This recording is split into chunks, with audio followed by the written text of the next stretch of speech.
5월 23일 성령 강림 주일 예배를 하나님께 드리겠습니다. 다 자리에서 일어나시겠습니다. 여는 찬양을 드립니다.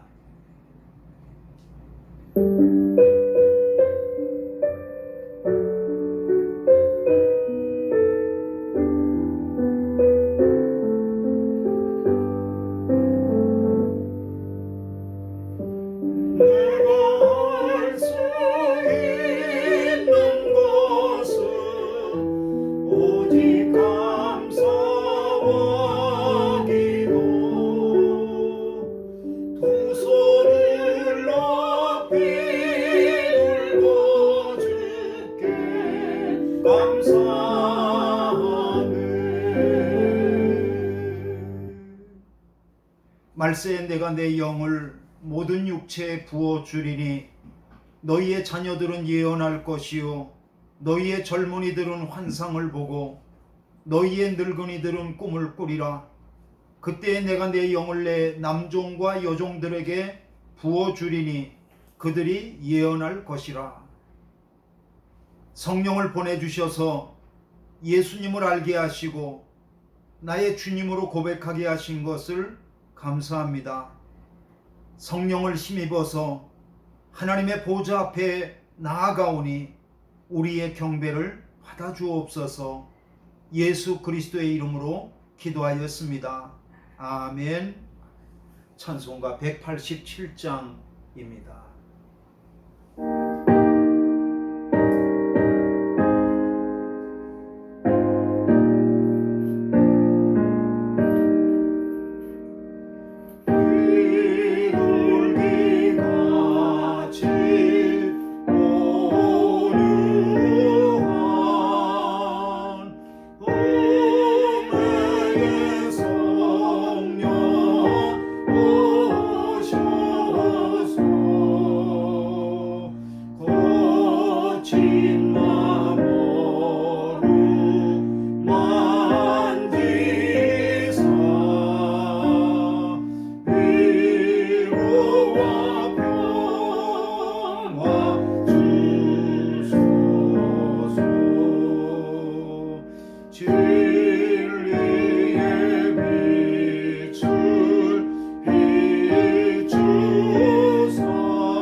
교동문 136번입니다.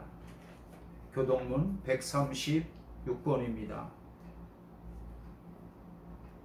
그 후에 내가 내 영을 만민에게 부어 주리니 너희 자녀들의 장래일을 말할 것이며 너의 늙은이는 꿈을 꾸며 너의 젊은이는 이상을 볼 것이며 그때 내가 또 내 영을 남종과 여종에게 부어줄 것이며 내가 이적을 하늘과 땅에 베풀리니 곧 피와 불과 연기 기둥이라. 여호와의 크고 두려운 날이 이르기 전에 해가 어두워지고 달이 핏빛같이 변하려니와 누구든지 여호와의 이름을 부르는 자는 구원을 얻으리니 이는 나 여호와의 말대로 시온산과 예루살렘에서 피할 자가 있을 것이요 남은 자 중에 나 여호와의 부름을 받을 자가 있을 것임이니라. 아멘. 사도신경으로 신앙을 고백하겠습니다. 전능하사 천지를 만드신 하나님 아버지를 내가 믿사오며 그 외아들 우리 주 예수 그리스도를 믿사오니 이는 성령으로 잉태하사 동정녀 마리아에게 나시고 본디오 빌라도에게 고난을 받으사 십자가에 못 박혀 죽으시고 장사한 지 사흘 만에 죽은 자 가운데에서 다시 살아나시며 하늘에 오르사 전능하신 하나님 우편에 앉아 계시다가 저리로서 산 자와 죽은 자를 심판하러 오시리라. 성령을 믿사오며 거룩한 공회와 성도가 서로 교통하는 것과 죄를 사하여 주시는 것과 몸이 다시 사는 것과 영원히 사는 것을 믿사옵나이다. 아멘. 송영 1장입니다.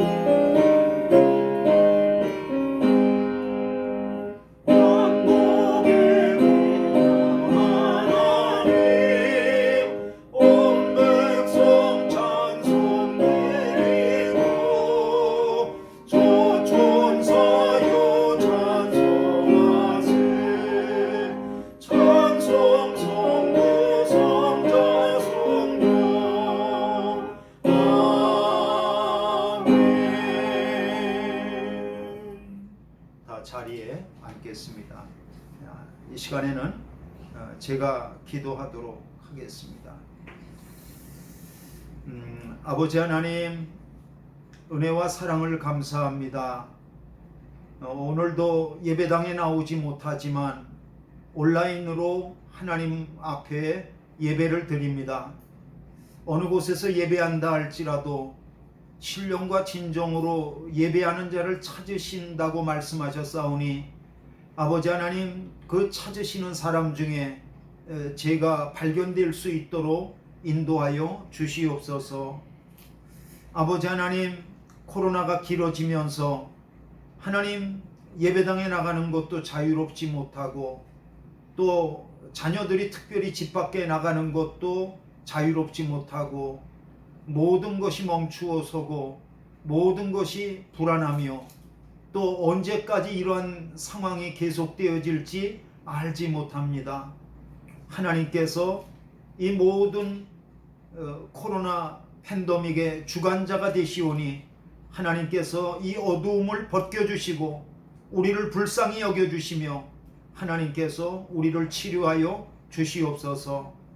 아버지 하나님, 오늘은 교회가 성령 강림절로 지키는 주일입니다. 우리는 세상의 소리에 매몰되어서 하나님께서 들려주시는 음성에 귀 기울이지 못할 때가 많았습니다.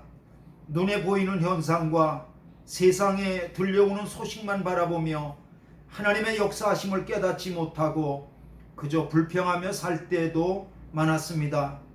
아버지 하나님, 이 시간에 마음의 문을 활짝 열고 성령님께서 내 마음에 오시기를 간절히 소원합니다. 오셔서 우리 가운데 임재해 주시고 우리를 다스려 주시며 통치하여 주시고 성령님의 도우심이 없이는 한 걸음도 나아갈 수 없다고 그렇게 고백하며 성령님의 도우심이 없이는 나는 아무것도 할 수 없다고 고백할 수 있으며 오직 성령님만 의지할 수 있는 그러한 예배가 되도록 인도하여 주시고 우리의 삶이 되도록 인도하여 주시옵소서. 우리 마닐라 은혜 감리교회를 세워주시고 믿음의 식구들을 하나님 아버지와 하나로 불러주셨사오니 머리 대신 예수님 앞에 하나님 아버지와 다 연결되게 하시고 성도와 성도들이 다 연결되게 하여 주셔서 하나 되어지고 정말 이 세상으로부터 구별되어지는 거룩함을 드러내는 공동체가 되게 하여 주시옵소서. 오늘도 하나님을 예배하오니 우리의 온 몸과 마음을 하나님께서 홀로 받으시며 영광받아 주시옵소서. 예수 그리스도의 이름으로 기도하였습니다. 아멘. 하늘에 계신 우리 아버지여, 이름이 거룩히 여김을 받으시오며 나라의 마옵시며 뜻이 하늘에서 이룬 것 같이 땅에서도 이루어지이다. 오늘날 우리에게 일용할 양식을 주옵시고 우리가 우리에게 죄 지은 자를 사하여 준 것 같이 우리 죄를 사하여 주옵시고 우리를 시험에 들게 하지 마옵시고 다만 악에서 구하옵소서. 대개 나라와 권세와 영광이 아버지께 영원히 있사옵나이다. 아멘.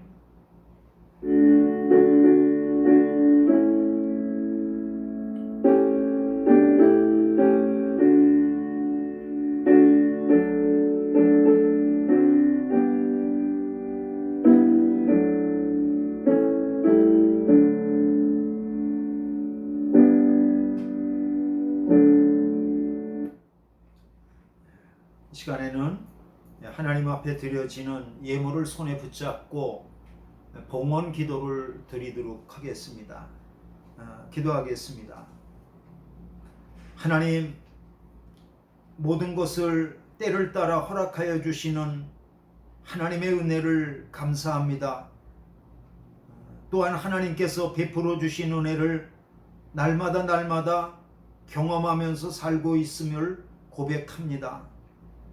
아버지 하나님, 그 은혜에 감사해서 우리에게 허락하신 예물 중에 지극히 일부를 구별하여서 하나님 앞에 올려드렸습니다. 받아주시옵소서. 우리의 삶도 받아주시옵소서. 우리의 기도와 삶의 소원까지도 하나님 온전히 받아주시옵소서. 찬송을 부를 때에 저희의 열정과 결단 또한 받아주시옵소서. 아버지 하나님, 예물을 드릴 때 머리 대신 예수 그리스도와 연합하게 하시고 또 온 성도들과 연합되어지는 축복을 누리게 하여 주시옵소서. 예물 드림이 기쁨과 감사가 되어지며 예수 그리스도의 이름으로 기도하였습니다. 아멘. 하나님의 말씀 보겠습니다. 오늘 읽을 하나님의 말씀은 두 군데인데 사도행전 2장 1절로부터 4절까지의 말씀을 먼저 읽겠습니다. 사도행전 2장 1절로부터 4절까지입니다. 한 절씩 교독하겠습니다. 오순절 날이 이미 이름에 그들이 다 같이 한 곳에 모였더니 호련히 하늘로부터 급하고 강한 바람 같은 소리가 있어 그들이 앉은 온 집에 가득하며 마치 불의 혀처럼 갈라지는 것들이 그들에게 보여 각 사람 위에 하나씩 임하여 있더니 다 같이요. 그들이 다 성령의 충만함을 받고 성령이 말하게 하심을 따라 다른 언어들로 말하기를 시작하니라. 아멘. 한 군데 더 보겠습니다. 요한복음 15장 26절부터 보겠습니다. 요한복음 15장 26절, 27절, 16장 15절까지입니다. 쭉 계속해서 읽어서 16장 15절까지 읽도록 그렇게 하겠습니다. 15장 26절 제가 먼저 읽겠습니다. 교독합니다. 내가 아버지께로부터 너희에게 보낼 보혜사 곧 아버지께로부터 나오시는 진리의 성령이 오실 때에 그가 나를 증언하실 것이요 너희도 처음부터 나와 함께 있었으므로 증언하느니라. 내가 이것을 너희에게 이름은 너희로 실족하지 않게 하려 함이니 사람들이 너희를 출교할 뿐 아니라 때가 이르면 물은 너희를 죽이는 자가 생각하기를 이것이 하나님을 섬기는 일이라 하리라. 그들이 이런 일을 할 것은 아버지와 나를 알지 못함이라. 오직 너희에게 이 말을 한 것은 너희로 그때를 당하면 내가 너희에게 말한 이것을 기억나게 하려 하며 처음부터 이 말을 하지 아니한 것은 내가 너희와 함께 있었으니라. 지금 내가 나를 보내신 이에게로 가는데 너희 중에서 나더러 어디로 가는지 묻는 자가 없고 도리어 내가 이 말을 함으로 너희 마음에 근심이 가득하였도다. 그러나 내가 너희에게 실상을 말하노니 내가 떠나가는 것이 너희에게 유익이라. 내가 떠나가지 아니하면 보혜사가 너희에게로 오시지 아니할 것이요 가면 내가 그를 너희에게로 보내리니 그가 와서 죄에 대하여 의에 대하여 심판에 대하여 세상을 책망하시리라. 죄에 대하여라 함은 그들이 나를 믿지 아니하며 의에 대하여라 함은 내가 아버지께로 가니 너희가 다시 나를 보지 못하며 심판에 대하여라 함은 이 세상의 임금이 심판을 받았음이라. 내가 아직도 너희에게 이를 것이 많으나 지금은 너희가 감당하지 못하리라. 그러나 진리의 성령이 오시면 그가 너희를 모든 진리 가운데로 인도하시리니 그가 스스로 말하지 않고 오직 들은 것을 말하며 장래의 일을 너희에게 알리시리라. 그가 내 영광을 나타내리니 내 것을 가지고 너희에게 알리시겠습니라. 다 같이요. 무릇 아버지께 있는 것은 다 내 것이라. 그러므로 내가 말하기를 그가 내 것을 가지고 너희에게 알리시리라 하였노라. 아멘. 아멘. 오늘은 요한복음 15장 26절서부터 16장 15절까지, 그리고 먼저 읽은 사도행전 2장 1절로부터 4절까지 두 성경을 본문으로 삼아서 성령님을 부르세요, 성령님을 부르세요라는 제목을 가지고 하나님의 말씀을 들으며 은혜를 받겠습니다. 먼저 기도하고 말씀 듣겠습니다. 하나님 아버지, 오늘도 성령 강림 주일에 하나님의 말씀을 듣습니다. 말씀을 술에 삼고 오시는 성령께서 우리에게 들을 귀를 열어주시고 또 하나님의 음성을 듣는 복된 시간 되게 하여 주시옵소서. 초대교회에 성령으로 말씀하시던 주님이 이 자리에 오셔서 우리에게도 말씀하여 주시옵소서. 은혜 받기를 소망하며 예수님의 이름으로 기도하였습니다. 아멘. 아멘. 예수님이 십자가에 고난을 받으시고 죽은 지 3일 만에 부활하셔서 이 세상 가운데 40일 동안을 계셨습니다. 예수님은 40일 동안 세상에 계시면서 제자들에게 부활하신 몸을 친히 보여주셨습니다. 그리고 예수님은 제자들에게 하나님 나라의 일을 가르쳐 주셨습니다. 그리고 예수님은 하늘로 올리우시면서 제자들에게 이런 말씀을 해주셨습니다. 얘들아, 너희는 예루살렘을 떠나지 말아라. 아버지의 약속하신 것을 기다려라. 여기서 아버지의 약속하신 것을 기다리라는 말은 성령을 기다려라 라고 하시는 말씀이에요. 요한은 물로 세례를 베풀었지만 그러나 너희는 몇 날이 못 되어 성령으로 세례를 받을 것이다. 그렇게 말씀해 주셨습니다. 그리고 예수님은 또 이어서 말씀하셨습니다. 오직 성령이 너희에게 임하시면 너희가 권능을 받을 것이다.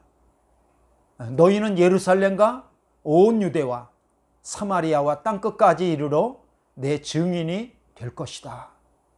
그렇게 말씀하셨습니다. 제자들은 예수님의 말씀대로 예루살렘을 떠나지 않았습니다. 그리고 한 곳에 모여서 마음을 같이하여 오로지 기도에 힘썼습니다. 오순절일이 이르렀습니다. 제자들이 한 곳에 모여 있는데 깜짝 놀랄 만한 일이 일어났습니다. 갑자기 급하고 강한 바람 같은 소리가 있어 그들이 앉은 온 집에 가득했습니다. 그리고 불의 혀같이 갈라진 것이 각 사람의 머리 위에 하나씩 하나씩 그렇게 임하여 있는 것이 보여졌습니다. 그리고 그 안에 있던 모든 제자들은 성령의 충만을 받았습니다. 제자들이 성령으로 충만함을 받았을 때 그들에게 나타났던 큰 특징이 있습니다. 그것은 제자들은 성령의 말하게 하심을 따라 외국어로 말하기를 시작했다고 하는 것이죠. 여러분, 예수님의 제자들은 각 나라의 외국어를 배운 적이 없습니다. 갈릴리에서 고기 잡는 일이 전부였던 그러한 어부였었습니다. 그런데 외국어를 배운 적이 없는 제자들이 성령을 받게 되어지자 그들이 전혀 배워보지 아니한 각 나라의 외국어로 하나님의 큰 일을 말하기 시작했던 거죠. 이것은 바로 분명히 성령께서 하신 일입니다. 그렇습니다. 성령께서 우리에게 임하시면 우리의 상식을 뛰어넘는 초상식적인 일도 행하실 수 있는 것을 믿으시길 바랍니다. 마침 세계 각국에서 흩어져 살던 경건한 유대인들이 절기를 지키기 위하여서 예루살렘 성전을 방문하였다가 때마침 성령 받은 제자들이 자기들의 나라의 언어로 알아들을 수 있는 외국어로 말하는 것을 보며 깜짝 놀랐습니다. 심지어는 어떤 사람들 가운데에는 그 사람들은 예수님의 제자들을 가리켜 새술에 취하였다고 그렇게 조롱을 할 정도였었습니다. 제자들이 성령을 받았을 때 각 나라에서 온 사람들이 알아들을 수 있는 외국어로 말하였다고 하는 것은 두 가지 점에서 의미가 있습니다. 첫 번째는 다른 언어 때문에 단절되었던 나라와 민족이 예수 그리스도의 복음 안에서 서로 통할 수 있고 하나 될 수 있다고 하는 가능성을 우리에게 보여주었던 것입니다. 여러분, 나라와 민족의 경계만 넘어가도 서로 통하지가 않습니다. 왜냐하면 가장 중요한 것은 언어가 통하지 않기 때문입니다. 말이 통하지 않으니까 소통할 수도 없고 더욱이 하나 되어지는 것은 더더욱 할 수가 없습니다. 사실상 창세기 11장 바벨탑 사건 이전에는 온 인류들은 오직 한 가지 언어만 사용을 했었습니다. 그런데 창세기 11장 이전의 사람들은 그 서로 통할 수 있는 한 가지 언어를 가지고 하나님을 대적하는 일에 힘을 쓰게 됐습니다. 바벨탑을 쌓고 하나님과 같이 되려고 했었던 거죠. 하나님께서 사람들을 흩으시고 그리고 온 지면에 그들의 언어를 혼잡하게 하셔서 흩으셨습니다. 창세기 11장 9절입니다. 그러므로 그 이름을 바벨이라 하니 이는 여호와께서 거기서 온 땅의 언어를 혼잡하게 하셨음이라. 여호와께서 거기서 그들을 온 지면에 흩으셨더라. 그래서 바벨탑 사건 이후에 온 인류는 각 나라와 각 민족 간에 서로 뛰어넘을 수 없는 경계의 선들이 생기게 되어졌고 서로 다른 언어를 사용하게 되어졌던 거죠. 그런데 오순절에 성령님께서 오셨습니다.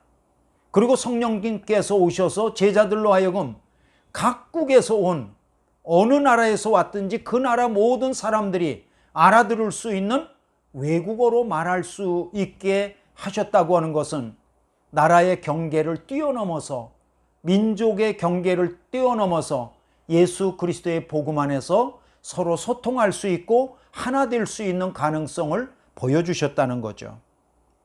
그 다음에 두 번째로 성령을 받았을 때 제자들이 각 나라의 언어를 말했다고 하는 것은 예수 그리스도의 복음이 각 나라의 경계를 뛰어넘고 각 민족의 경계를 뛰어넘어서 널리 복음이 전파될 수 있는 가능성을 우리에게 말씀해 주신 것입니다. 제자들은 성령을 받은 후에 외국어로 그렇게 말할 때 성경에 보니까 하나님의 큰 일을 말하였다고 성경은 우리에게 전하고 있습니다. 여러분, 하나님의 큰 일이 뭐냐? 그것은 구약 성경에 예언된 그 예언의 말씀이 예수 그리스도 안에서 성취됐다고 하는 것을 말씀하는 것이 바로 하나님의 큰 일을 말하는 거죠. 그런데 각 나라에서 온 사람들이 그러한 예수 그리스도 안에서 성취된 하나님의 말씀인 그 큰 일을 듣게 되어질 때 그들의 마음속에서 큰 회개가 일어났던 거죠. 그래서 그들은 우리가 어떻게 쓰면 좋을까? 그렇게 말할 때 말씀을 전하던 베드로는 너희가 각각 회개하고 예수 그리스도의 이름으로 믿으라고 그렇게 외쳤습니다. 그래서 그들 중에 예수 그리스도를 믿고 세례를 받은 사람이 3,000명이었다고 오늘 성경은 우리에게 말씀하고 있습니다. 예루살렘을 방문했던 그 경건한 유대인들은 예수님을 믿고 자기의 나라로 돌아가서 예수 그리스도를 믿는 그 복음을 전파했고, 그리고 그곳에서 교회를 세웠을 것입니다. 예수님은 하늘로 올리우시면서 오직 성령이 너희에게 임하시면 예루살렘과 온 유대와 사마리아와 땅끝까지 이르러서 내 증인이 될 수 있다고 말씀하셨는데, 정말 그 성령 받은 이후에 제자들의 입을 통하여서 외국어로 하나님의 큰 일, 복음을 전하게 하시고 그 일로 말미암아 이 예수님께서 성천하시면서 일러주신 말씀이 성취됐다고 하는 것을 우리에게 보여주고 있습니다. 사실 오순절 성령 강림 사건은 전혀 새로운 사건은 아닙니다. 이미 예수님께서 십자가에 못 박히시기 전에 제자들에게 일러주셨던 말씀입니다. 예수님은 하나님 나라의 주 활동 무대인 갈릴리를 떠나서 예루살렘으로 제자들과 함께 올라오셨을 때에 제자들에게 말씀하셨습니다. 얘들아, 내가 이제 너희를 떠나서 하나님 아버지께로 돌아갈 때가 되었다. 그렇게 말씀하시자 제자들은 근심이 되어졌습니다. 그때 예수님은 제자들에게 너희가 근심하지 말라, 그렇게 말씀하시면서 내가 아버지께로 돌아가게 되어지면 너희에게 성령을 보내주실 것이다 라고 말씀하셨어요. 그런데 예수님께서 성령을 보내주신다고 그러셨는데 그 성령을 소개하면서 보혜사라고 소개하고 있는 것을 볼 수 있습니다. 요한복음 16장 7절입니다. 그러나 내가 너희에게 실상을 말하노니 내가 떠나가는 것이 너희에게 유익이라. 내가 떠나가지 아니하면 보혜사가 너희에게로 오시지 아니할 것이요 가면 내가 그를 너희에게로 보낼 것이다. 내가 아버지께로 가면 보혜사를 보내줄 것이다. 보혜사를 보내줄 것이다.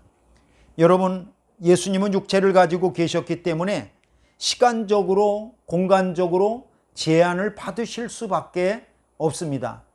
그러나 보혜사 성령님께서 오시면 시간을 뛰어넘고 공간을 뛰어넘어서 제자들이 어디를 가든지 늘 함께 하시게 될 것입니다.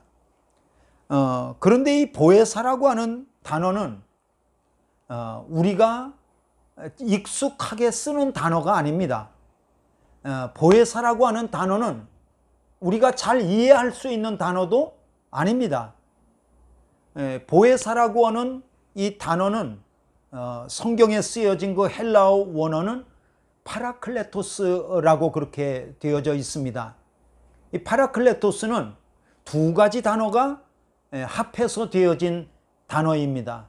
파라는 옆에, 곁에, 아주 가까이, 나란히 그런 뜻입니다. 그리고 클레토스라고 하는 것은 원래 그 동사의 원형이 칼레오인데 칼레오는 부르다 그런 뜻입니다. 칼레오의 변형이죠. 그러니까 이 파라, 곁에라고 하는 단어와 칼레오, 부르다라고 하는 단어가 합해서 우리가 부르면 달려오셔서 우리 곁에 계시고 우리 옆에 계셔서 우리를 도와주시는 분이다 라고 하는 것이 바로 파라클레토스, 보혜사라고 하는 뜻이죠. 그래서 영어 성경은 우리를 도와주시는 분이다. 그래서 헬퍼라고 번역을 한 것을 볼 수 있습니다. 헬퍼, 그렇게 번역을 했습니다. 그리고 또 다른 성경에서는 comforter, 위로자라고 번역한 성경도 있고요. 또 어떤 성경에서는 counselor라고 그렇게 우리가 어떻게 할지를 알지 못할 때 우리가 물으면 그것을 갖다가 잘 가르쳐 주시고 상담해 주시는 분이라고 번역한 성경도 있습니다. 그러므로 성령님은 보혜사라고 하는 이름에서 드러난 것과 같이 우리가 힘들고 어려울 때 우리가 부르기만 하면 얼른 우리에게 달려오셔서 우리를 도와주시고 우리의 아픔을 위로해 주시며 또 그리고 우리에게 어떻게 할 바를 알지 못할 때 우리에게 지혜를 주셔서 깨닫게 해주시고 할 바를 알게 해주시는 그러한 분이 바로 하나님이 바로 보혜사시다, 성령님이시다 라고 하는 것을 우리에게 소개해 주셨습니다. 예수님은 보혜사 성령님이 우리에게 오시면 우리가 밝히 알게 될 것 세 가지를 요한복음 16장에서 말씀해 주셨습니다. 8절을 보면은 이렇게 기록되어져 있습니다. 그가 와서 성령님께서 오셔서 죄에 대하여 의에 대하여 심판에 대하여 세상을 책망하시리라 라고 말씀하고 있습니다. 여기에서 책망하시리라 라고 하는 말씀은 막 꾸짖다, 비난하다 그런 뜻이 아닙니다. 이 책망하다라고 하는 이 성경에 쓰여 있는 헬라어 원어가 가지고 있는 뜻은 빛 가운데 밝히 드러나게 하다, 밝히 알게 해주다 라고 하는 뜻을 갖고 있습니다. 그러니까 성령께서 오시면 죄에 대하여 의에 대하여 심판에 대해서 우리로 하여금 밝히 알도록 깨닫게 해주실 거라고 하는 그러한 말씀입니다. 예수님은 이 말씀을 하신 후에 바로 이어서 그 죄가 무엇인지, 의가 무엇인지, 심판이 무엇인지 하나씩 하나씩 차례대로 구체적으로 설명해 주시는 것을 볼 수 있습니다. 첫 번째는 보혜사 성령님은 예수님을 믿지 않는 것이 죄라는 것을 밝히 알게 해 주실 것입니다. 여러분 9절 보시겠습니다. 9절 같이 읽습니다. 시작. 죄에 대하여라 함은 그들이 나를 믿지 아니하며. 여러분 이것을 아셔야 합니다.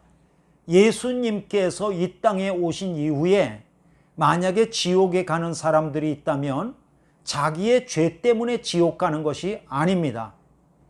그러면 왜 지옥에 가느냐 하면 예수님을 믿지 않기 때문에 지옥에 가는 것입니다. 여러분 우리가 독사에게 물렸을 때 그 독이 퍼져서 죽기 전에 여기 해독제가 내 옆에 있습니다. 그런데 어떤 사람이 독사에게 물렸습니다. 이제 그 사람이 독사에게 물려서 죽는 것은 독 때문에 죽는 것이 아닙니다. 옆에 해독제가 있는데도 해독제를 먹지 않기 때문에 죽는 것입니다. 마찬가지입니다. 예수님은 우리가 죄 때문에 죽고 지옥 가는 것을 막으시고 우리를 살리시려고 십자가에 달려 죽으시며 피 흘려 주셨습니다. 그런데 지금 우리가 지옥 간다고 한다면 그것은 우리의 죄 때문이 아닙니다. 예수 그리스도를 믿고 구원받을 수 있는데도 불구하고 우리가 믿지 않기 때문에 지옥에 가게 되는 거죠. 그러므로 성령님께서 오시면 우리의 죄 가운데에서 궁극적으로 예수 그리스도를 믿지 않는 것이 죄라고 하는 것을 밝히 알게 해주신다고 하는 말씀입니다. 그 다음에 두 번째는 성령님이 오시면 오직 예수님을 믿는 것이 의롭게 되는 것임을 밝히 알게 해주실 것입니다. 여러분 10절 같이 읽어보겠습니다. 10절이 시작. 의에 대하여라 함은 내가 아버지께로 가니 너희가 다시 나를 보지 못하며. 여러분 죄인된 우리는 스스로 의로울 수가 없습니다. 여러분 우리는 죽었다 깨나도 의롭게 될 수가 없습니다. 힘쓰고 애쓰고 눈물 많이 흘려도 우리는 요만큼 한 점이라도 우리의 부패한 죄인인 우리가 의롭게 될 수가 없습니다. 그래서 하나님의 아들 예수 그리스도를 우리에게 보내주시고 예수님을 희생제물이 되게 하시고 그를 믿는 믿음 안에서 우리를 의롭다고 칭하여 주신 거예요. 우리가 그러니까 예수 그리스도를 믿을 때 하나님이 우리를 의롭다고 봐주시는 거죠. 그것이 우리가 의롭게 될 수 있는 유일한 길이에요. 그러므로 성령님께서 오시면 오직 예수 그리스도를 믿는 것이 하나님께서 우리를 의롭게 봐주시는 거라고 하는 것을 깨닫게 해주신다는 것을 말씀하고 있는 것입니다.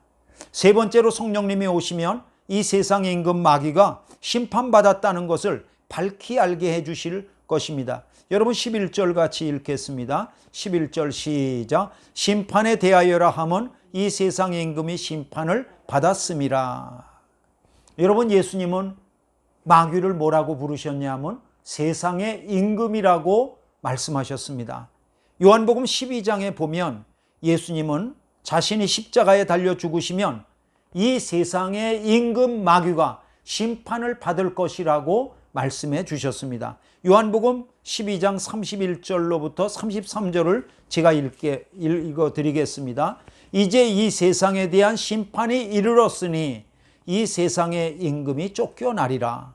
내가 땅에서 들리면 모든 사람을 내게로 이끌겠노라 하시니 이렇게 말씀하시면 자기가 어떠한 죽음으로 죽을 것을 보이심이로라. 그러므로 성령님이 오시면 예수님이 십자가에 죽으심으로 이 세상 임금이 심판받았고 그리고 더 이상 예수 그리스도를 믿는 그러한 성도들 가운데는 심판이 없고 사망에서 생명으로 옮겼다고 하는 것을 성령님께서 밝히 알게 해 주실 것입니다. 예수님이 말씀하신 대로 성령님은 이제 오셨습니다. 2000년 전에 오순절날 제자들 가운데 오셨습니다. 그리고 이미 오신 성령님은 2000년이 지난 지금도 우리와 함께 계십니다. 중요한 것은 지금도 우리와 함께 계시는 성령님을 우리가 어떻게 대하느냐라고 하는 것이 중요합니다. 성령님은 오셔서 우리를 도와주시려고 그러시고 우리를 위로해 주시려고 그러시고 우리가 어떻게 할 바를 알지 못할 때 우리가 그 할 바를 알게 해주시고 지혜를 주시려고 하는데 가장 중요한 것은 우리가 부르지를 않는다는 거예요. 우리가 성령님을 무시한다는 거예요. 우리가 성령님을 찾지 않는다는 거예요. 그래서 성령님은 우리를 도와주실 수 없고 위로해 주실 수 없고 우리에게 어떻게 할 바를 가르쳐 주실 수가 없다는 거죠. 말씀을 마칩니다. 오늘은 성령 강림절입니다. 성령님께서 이 땅에 오신 것을 기념하고 기억하는 그러한 주일입니다. 그러나 알고 보면 이번 주일만 성령 강림절이 아니라 저는 매일매일이 성령 강림 기념주일이 될 수 있기를 바랍니다. 그래서 성령님께서 이 땅에 오신 것을 우리가 날마다 기억하고 그분을 부르고 성령님을 찾고 또 성령님께 도움을 요청해서 오늘도 우리에게 도움이 되시고 위로자가 되시고 그리고 우리를 갖다가 어떻게 할 바를 알게 해주시는 그러한 성령님을 날마다 경험하는 삶이 되시기를 바랍니다. 이런 은혜가 함께 하시기를 주님의 이름으로 축원합니다. 기도하겠습니다. 하나님 아버지, 성령님이 이 땅에 오셔서 지금도 우리 곁에 계시건만 우리가 성령님을 무시하고 도움을 청하지 않았던 것을 회개합니다. 성령님, 힘들고 어려울 때 주님께 도와달라고 기도하겠습니다. 위로자 되시는 성령님을 찾겠습니다. 또 우리에게 어떻게 할 바를 알지 못할 때 지혜를 주시는 성령님을 찾겠습니다. 부르겠습니다. 오셔서 늘 우리의 힘이 되어 주시옵소서. 예수 그리스도의 이름으로 기도하였습니다. 아멘. 교회 소식을 전하겠습니다. 특별한 것은 없고요. 방역 수칙을 잘 지키시면서 예배당 예배를 잘 회복하실 수 있기를 그렇게 바랍니다. 다 자리에서 일어나시겠습니다. 찬송가 195장 부르시겠습니다.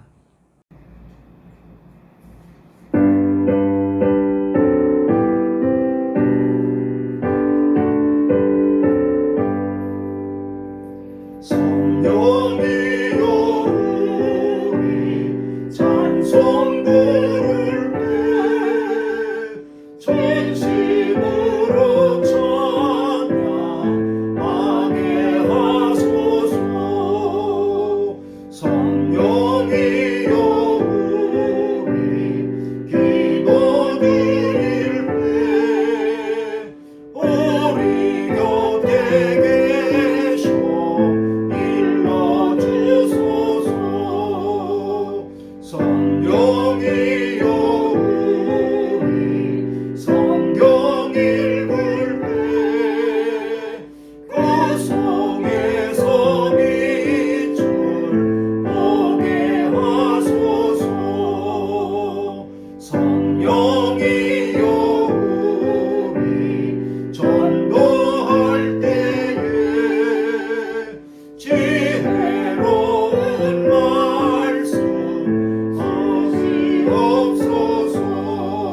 예배를 마치도록 하겠습니다.